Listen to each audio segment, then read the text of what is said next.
Hey, y'all ready for that 1.0 drop? Yeah! Well, too bad. I don't know when it's dropping.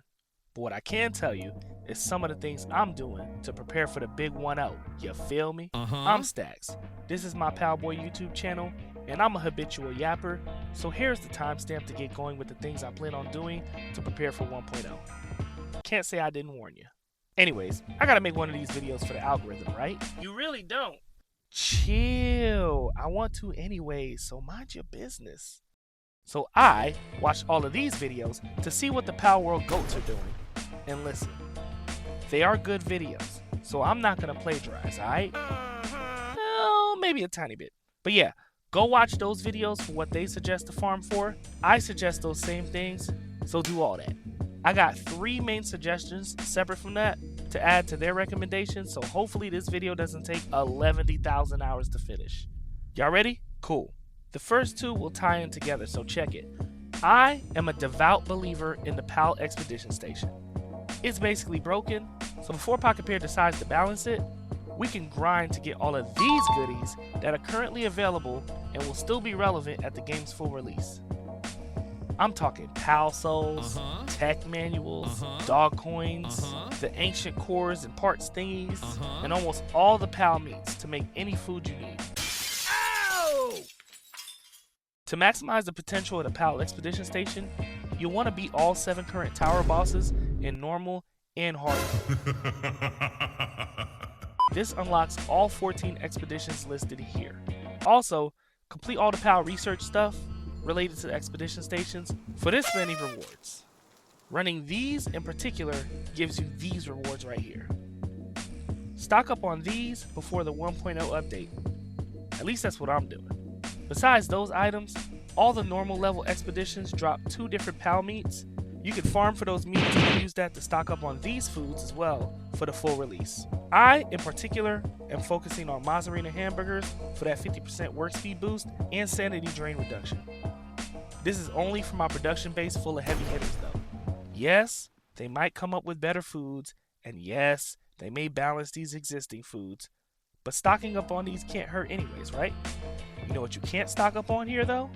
These things. For these, you're gonna have to mass breed these pals to butcher for these meats. What? You wanna capture them instead? Stop being a rebel. That's so inefficient. And not lazy. Come on, let's be lazy. At least this time, right? Cool. So, Gloopy's tentacles and the jellyfish jellies can make these 4 foods shown here with the following effects. Your playstyle will matter on which ones you want to focus your efforts on. This one is good for defense. This one is good for attack. These 2 last 30 minutes long instead of 10. The seafood salad doubles the EXP gain in comparison to the rest, but with also no other boosts. So it's really up to you. For me, I'm getting a little bit of everything, but gonna heavily focus on the Jelliette jelly and seafood salads. Then I put them in my guild chest so they don't spoil while I stack them up. The main point of these 4 foods is to give you an EXP boost while traveling to the new lands that appear. I know we're getting a new level cap, so while these foods are good for increasing EXP for all your pals, I believe it works for your main character as well. I think. Which is why I'm doing this to begin with. Because why walk around with excess salads when you can level up your food game? Not to mention, if you watch one of these videos I mentioned earlier, you're going to farm training crystals anyways, right? So if you're super concerned about max leveling your pals ASAP, you're probably going to use those training crystals anyways. Third, get your rainbow passives ready to go. Have at least one of each passives on a variety of your pals.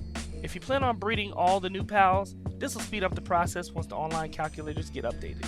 If you want to explore and capture the new pals in the wild anyways, but you still want good passives on them, breed 1 Yakumo per rainbow passive that can be passed down. That's these passives. Sorry, these passives aren't gonna work. So I heard through the streets of the grapevine that we may be getting some rainbow passives on the PAL surgery table, but I'll believe it when I see it. So for now, it's better to be prepared just in case. Last but not least, but not most either, catch the green coat merchant please. The one that sells Paldium fragments. I know I've been saying this a whole bunch of videos ago, but just buy it, just get it, you know? Because for real, making these fragments are so yesterday. You can buy them so cheap from the merchant, and there's a 99.9999% chance that you're gonna need Paldium fragments for whatever Pokeball, PAL spheres that get introduced. Capiche? Good. That's all I got. Just wanted to add a little zest, a little sprinkle, a little seasoning to the tips that everyone else beat me to. Say it after me, Stacks. I will edit faster next time. Maybe. Just kidding. But anyways, oh, one more note about the PAL Expedition Station. Put one in every base so you can run a number gun. In case you didn't know, you can do that. You know, you should, but if you don't, do that. Okay, stop staring at the screen. Load up your game and start hoarding. Respectfully. Alright, I'm out. Bye.